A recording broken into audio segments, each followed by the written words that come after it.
This week I'm aboard American Airlines' Boeing 787-9 Dreamliner on a long overnight flight. There's poor food, poor blankets, poor pillows, and really poor toilets. You get the drift. Strap yourself in.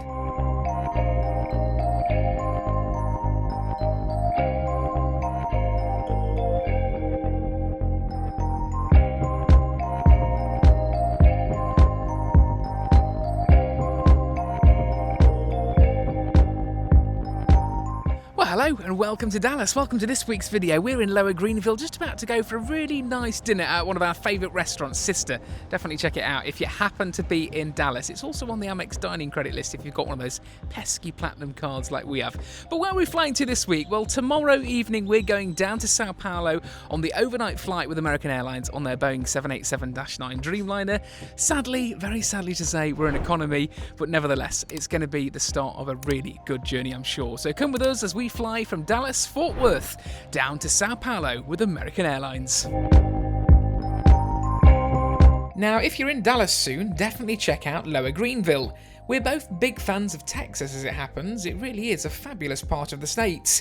And you sometimes, like the husband, just can't help getting into the cowboy mood. Our journey starts today in an Uber into DFW, one of the 4th largest airports in the world. It really is humongous. We're dropped off curbside at Terminal D and head straight inside, where you'll immediately find all of American Airlines' backdrop and check-in desks.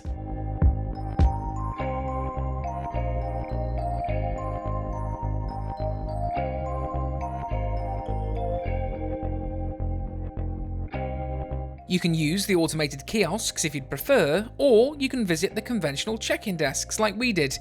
Our bags were tagged and off they went. The process was really quick. Inside DFW, there was naturally a lot of buzz about the impending World Cup, which of course now, as you're watching this, kicks off in just a few days. How exciting!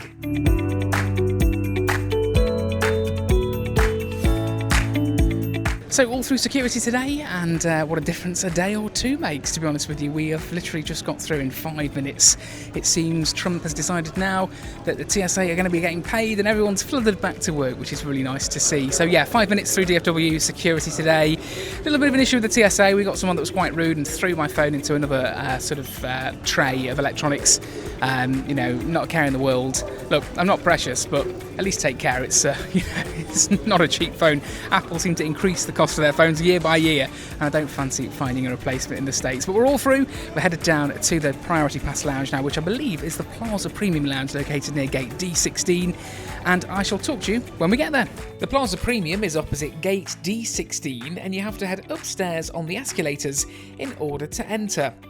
Now, what a greeting. These signs are never a good sign.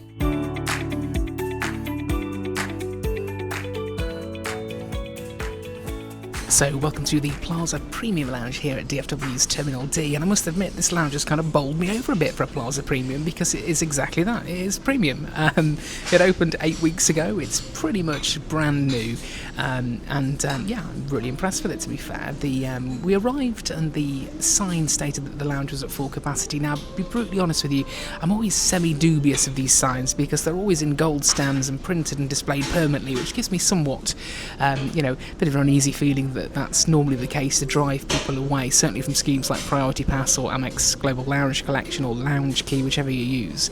And that was certainly the case today. So when we came up the stairs, we were met with a very steely individual who instantly refused us access and said, no, completely at capacity, come back 2 hours before your flight. And we said, okay, no worries at all. But that person was overheard by the manager who said, actually, which, you've not even asked them how they're entering. So we said, well, we've got Global Lounge Collection through Amex Platinum, or we've got Priority Pass.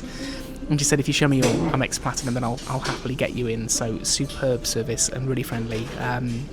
So yeah, we're just taking a seat now. We're going to take you on a full lounge tour, but initial impressions are that this is pretty good for a Plaza Premium. The husband is certainly smiling, and I've had a brief look at the food already, and there seems to be lots on offer. So without further ado, let me take you on a tour of the brand new Plaza Premium here at DFW, and you can decide if it's a lounge for you. There's plenty of seating areas in the lounge, from dining tables, relaxing chairs or work booths, not to mention this workbench area with a large bar at the end. On the drinks front, there was still and sparkling filtered water, a soda machine offering iced tea too, filter coffee, and teas from Bigelow and Tazo, including this wild sweet orange tea. This was great. There was also all-inclusive alcoholic drinks. I opted for an ice-cold Coors Light, and boy, did that hit the spot. On the food front, there was hot miso soup, a bread and hot snack cabinet offering everything from crispy garlic bread to hot chocolate chip cookies. There was also sautéed mixed vegetables, poblano and coriander rice, a Thai chickpea-style curry, and fresh hot vegetables too. There was also this standalone fridge offering a variety of salads and crudités. There really was a huge selection in here. There was also hummus, olives and pickles, alongside various other dips and fresh feta cheese.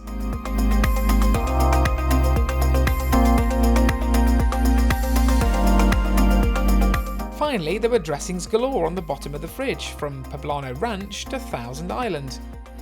Next to this fridge was the dessert cabinet. Now you're talking my language. There were chocolate truffle cake slices, tres leches cake, chocolate brownies, and chocolate dipped strawberries. The first time I've ever seen these in a lounge. There were also little pots of chia seed pudding. All in all, a really good offering. Here's our starter selection, our main course, and our dessert platter. And yes, we were stuffed. The toilets inside were very clean and consist of private cubicles. The soap dispenser did look a little unprofessional though, and I have to question the relevance of 4 plastic pomegranates inside a toilet. Is it just me? As we left the lounge, to the bottom is this Coca-Cola World Experience, showcasing this giant Coke Mexico bottle. There was also a few displays of various Coke merchandise from over the years, alongside this pop quiz in the centre, if you fancy a laugh with your travel buddies.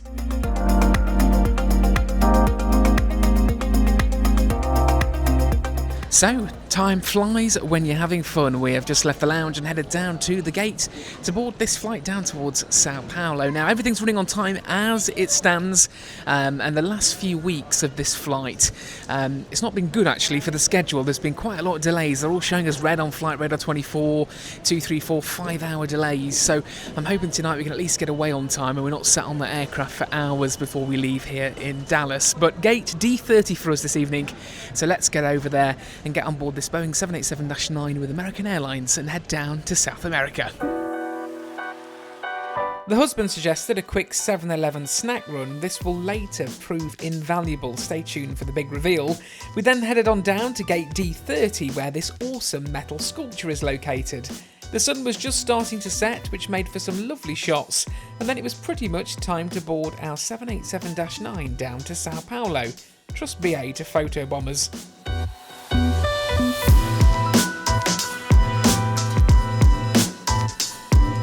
Boarding groups were in play this evening and we sat in Group 5, the first of the non-priority groups. It was strictly enforced and then we walked down probably the longest air bridge I think I've ever encountered.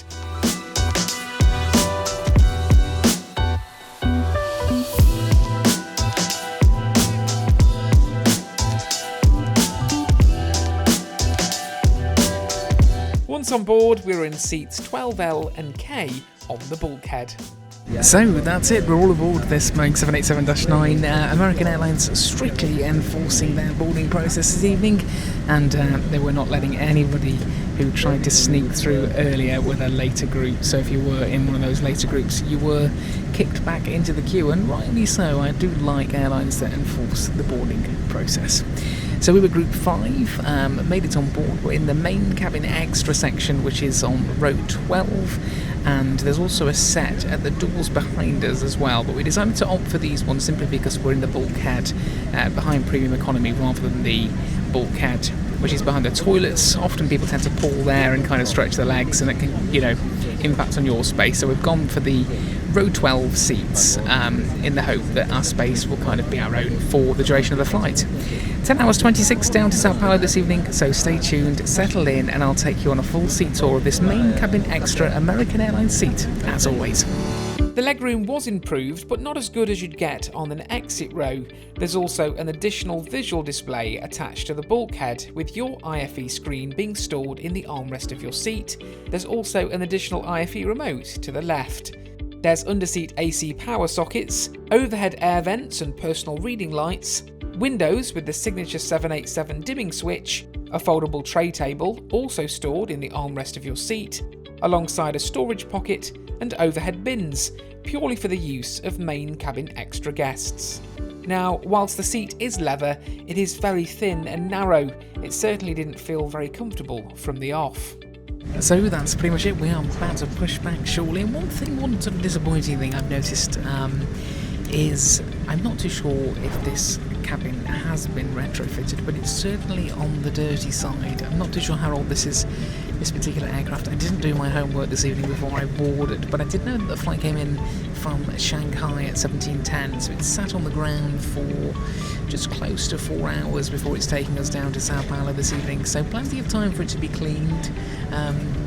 Yeah, lots of kind of dust, dirt, and little bits of rubbish left in the seat pockets. So yeah, it's an interesting one. I don't necessarily think there's any excuse for kind of uncleanliness in this day and age, unless obviously there's been an aircraft swap, or the aircraft's been really late inbound and they're trying to get us away on time. But that said, let's see what happens with American Airlines once we get up in the air, and I'll take you on the full journey with me. I'll show you all the service.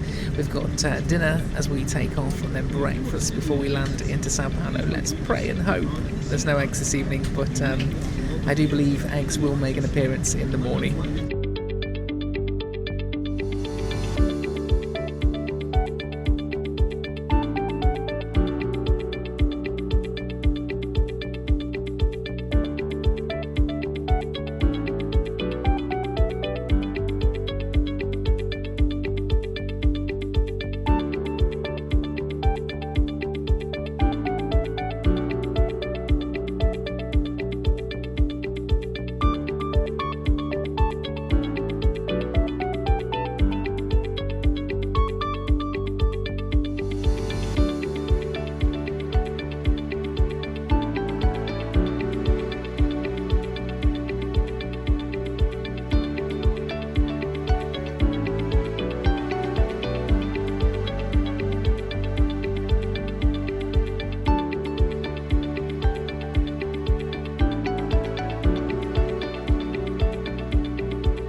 So we are up in the climb, the 787-9 Dreamliner, coming into its own with its quiet cabin. You really don't hear that engine noise half as much as you would do if you were on, say, a 777, and that is always a nice perk to flying a Dreamliner.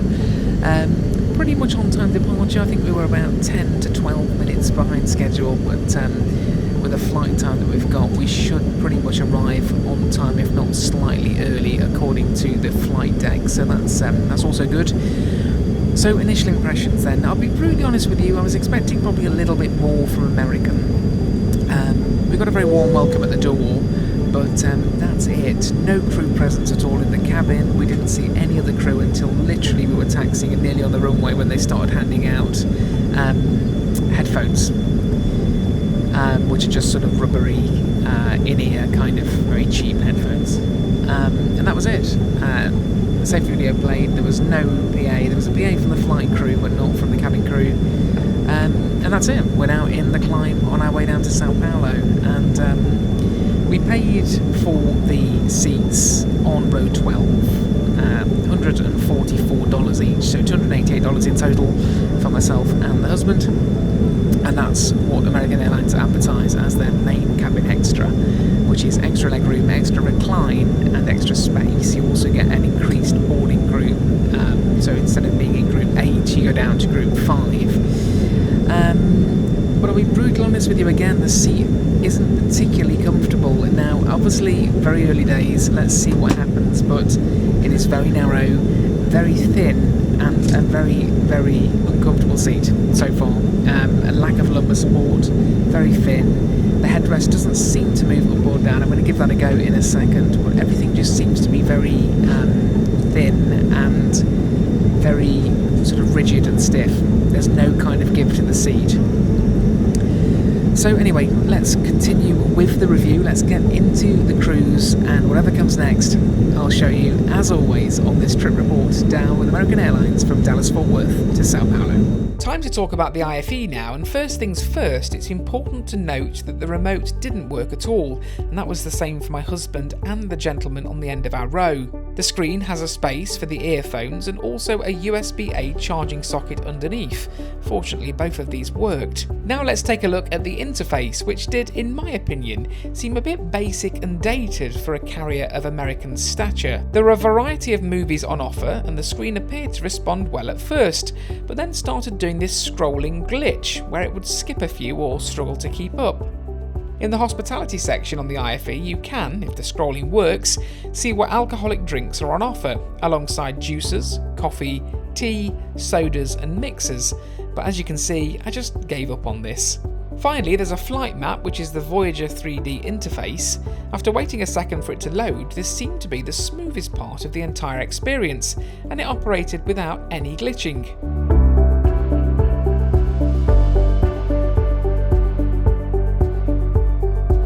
Well, strap yourself in. Seriously, strap yourself in. That is the meal service concluded, and we have pretty much a new record that was diabolical. So, let's go from the top. There's not many redeeming features. In fact, there's probably no redeeming features.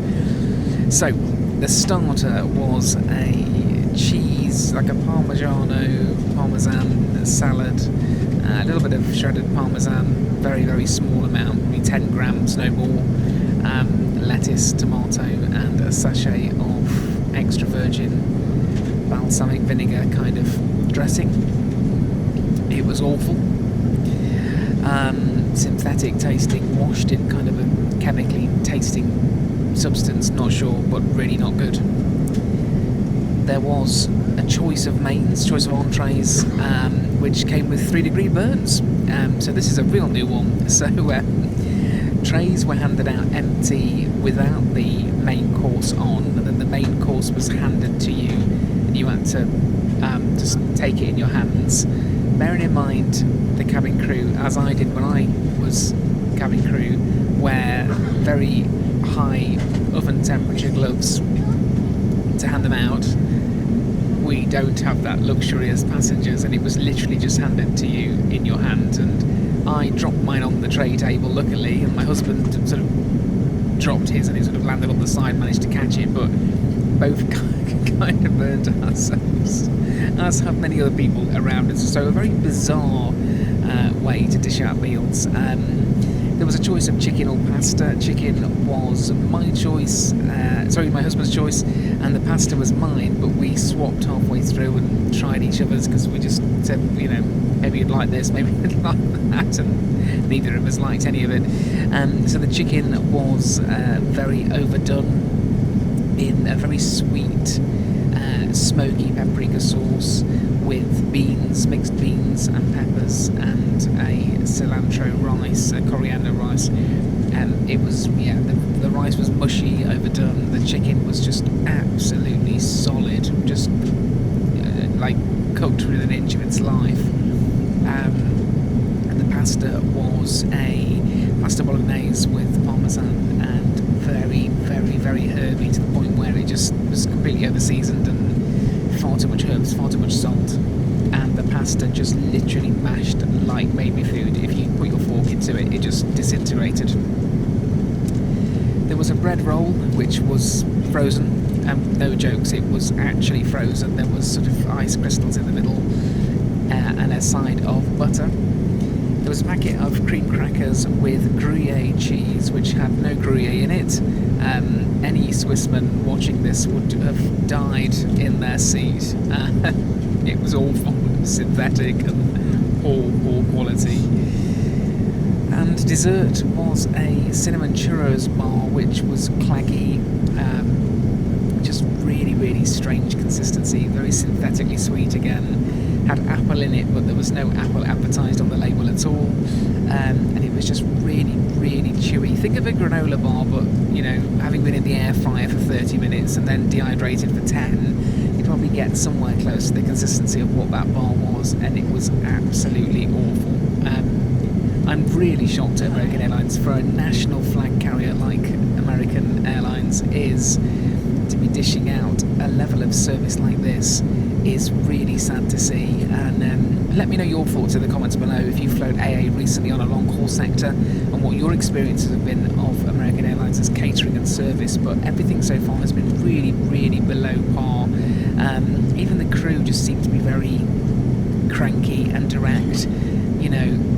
Approached the cabin when they started their meal service and just literally looked at both of us and the gentleman on the end and said, chicken or pasta. There was no niceties, there was no conversation, it was just really direct and blunt. And that's been a pretty trending theme since our tray tables were cleared away. There's just minimal to no conversation and no kind of personalised service or just niceties, just, smiles or anything like that. So not too sure if that's the norm for AA. It certainly wasn't in play on that video last week where we flew from LaGuardia to Dallas on their short-haul domestic 737 service. That was actually pretty impressive, and the crew were really friendly. So it's sad to see that on a long haul things have certainly changed. But as meal services go in 2026 for this channel, that's probably up there with one of the worst. In fact, it is the worst. And as far as I've been flying long haul for many, many years, that's probably up there with one of the worst meal services I've had. So, yeah, we might have a new one that's knocked Qatar off the top spot. Sorry to say, AA, it's a big thumbs down for both of us. It was then time to do a quick toilet review, and whilst mine were fairly clean, the husband's weren't. I'm giving you the chance to look away now if you're squeamish, but yes, that is exactly what you think it is on the wall of the toilet. I don't think I've ever seen anything like this in all my years of travelling. It was absolutely disgusting, and I must say I don't expect any cabin crew member for any airline to ever clean up after something like this. So I think we've both come to the conclusion this is just going to be one of those flights. The Wi-Fi isn't working either on this flight. And look, it's no biggie, but American Airlines made a massive song and dance about it during the boarding process, and did a custom PA to say that there was super fast Wi-Fi provided by AT&T on this flight. But it's not working at all. It just takes ages and ages and ages to load, and then it takes you to a landing page for Panasonic and PackWisp with no Wi-Fi working at all. So it's the same across the cabin. No one's got Wi-Fi at all. So we've both come to the conclusion we're going to sit back, pop the earphones in, and try and get a few hours sleep on this very long overnight flight. I'm hoping the seat improves when you recline it and pop the headrest up. Now, I have managed to get the headrest up. It does manoeuvre up and inwards if you want to create that kind of cocoon environment. but it's not the most comfortable seat. It's got little to no lower back support, and it's very, very thin and rigid and stiff. So I will report back to you in a few hours. Hopefully my eyes aren't bloodshot and red and I've got no sleep. Hopefully I've managed to catch a few 40 winks. Well, whatever happens, I'll let you know in a few hours' time. But yeah, everything I had in my head about AA in terms of their brand and their service and their values has been a complete 180 on this flight, because so far I'd go as far to say I'm not very impressed, and I don't say that lightly.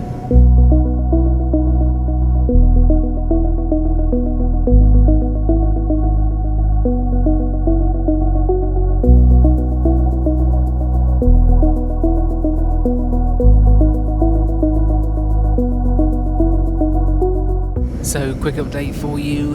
Got about 2 hours 45 minutes of the flight left.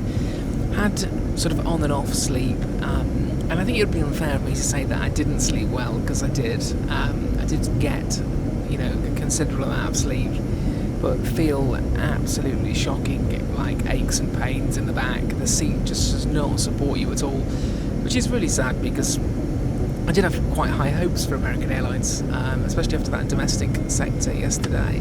But yeah, so just kind of sitting and not really knowing what to do at the moment, because they've locked all the windows. So it is actually light outside now. The light came up about just under an hour ago. But the sort of downside, I think, to the Dreamliner is the crew control on the windows. So that's all locked and we're still in the dark, obviously trying to ensure that people can maximise their sleep. So as soon as the light comes up, I'm assuming some sort of breakfast service will start before we land into São Paulo, and as always I'll show you what we get.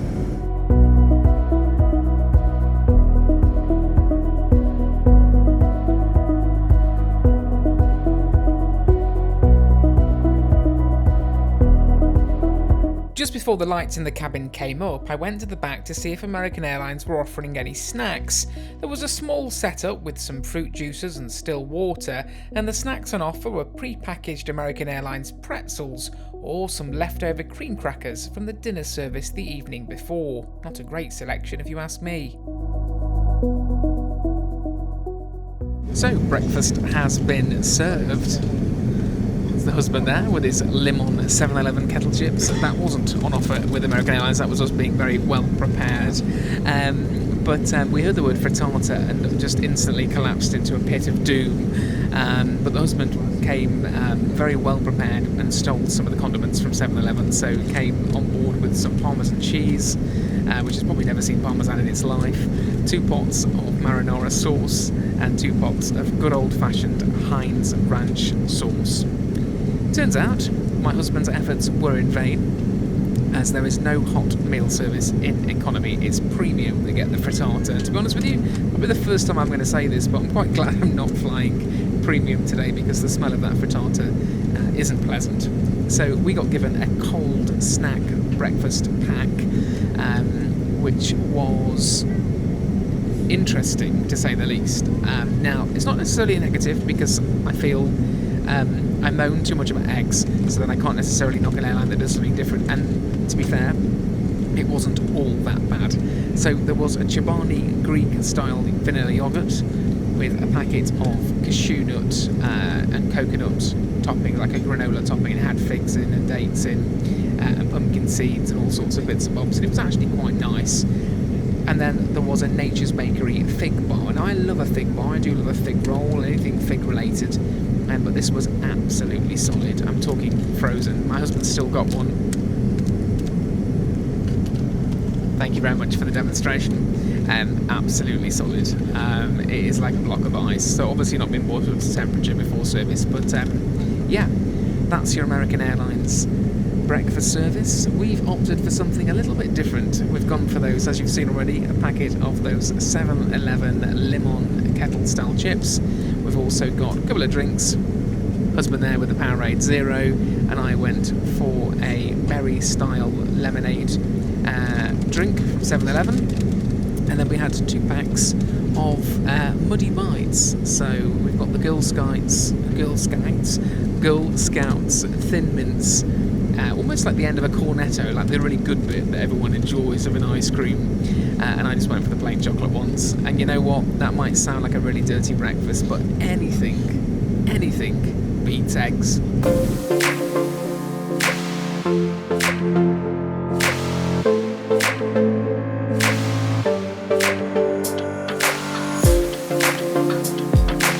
So the seatbelt signs have just come on and we've just completed our trashy 7-Eleven filthy breakfast, which has gone down like a treat and probably now on a bit of a sugar rush after those cornetto cones. But I just thought I'd try my very best to sum up the American Airlines long-haul experience for us today as we've flown from Dallas down to São Paulo. We're going to be on the ground in about 25 minutes time.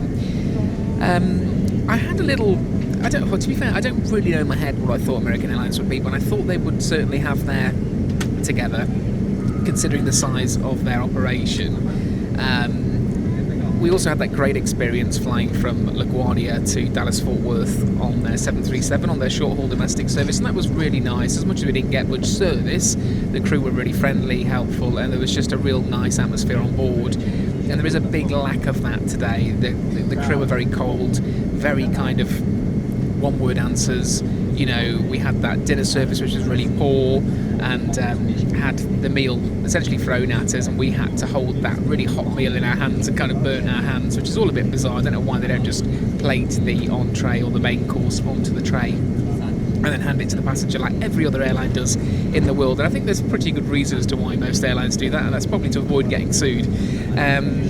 We had the really poor toilets. Now, they weren't too unclean at the start, but then my husband went back and there was that aforementioned undesirable stain on the side of the bathroom, which we shall say no more about, but all I'll say is whatever you think it is, you're correct.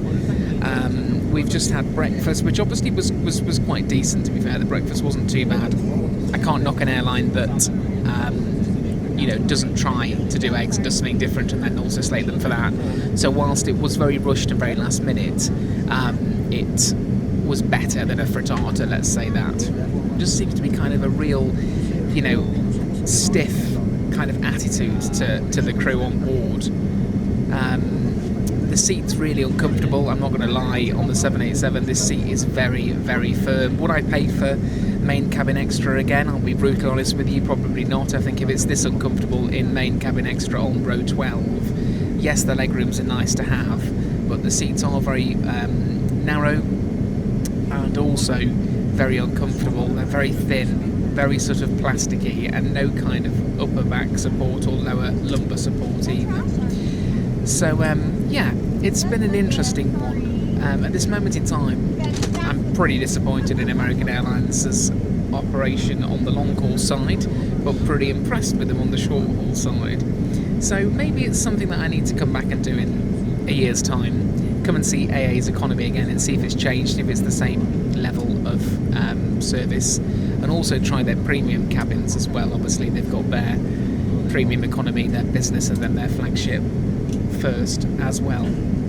So yeah, it's been an interesting one, but let's just say we're really looking forward to getting on the ground and spending some time here in São Paulo, Brazil. And then, yes, you've guessed it, we're onwards to a new destination with a brand new airline that's never been featured on the channel, so stay tuned for that. That's coming up next week.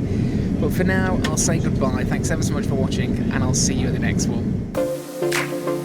It's also worth mentioning, because I forgot to do it earlier, how thin the blanket was in economy. You could see straight through it so easily. It was almost terrible, like a J-cloth.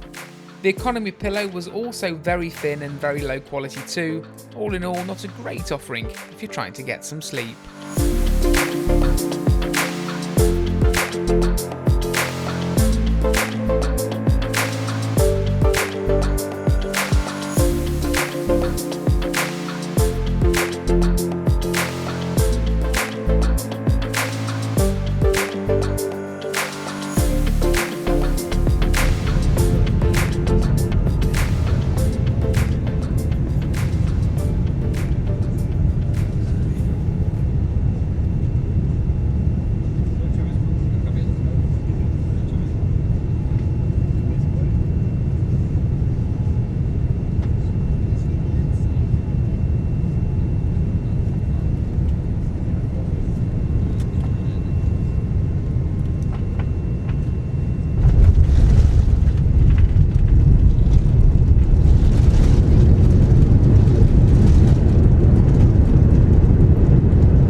So as the windows steam up in a balmy Sao Paulo, it's hard not to feel a real sense of disappointment with how this AA flight turned out.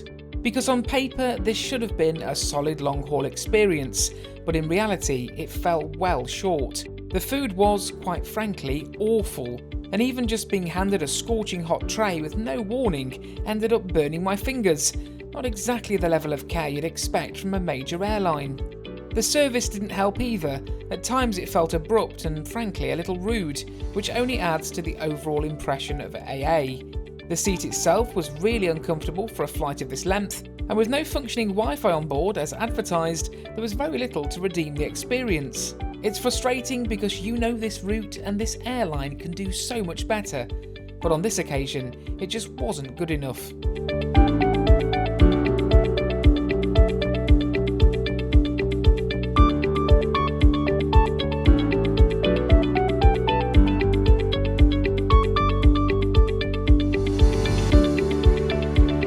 If you enjoy honest reviews that tell it exactly how it is, give this video a like and make sure you're subscribed. There's plenty more on the way next week.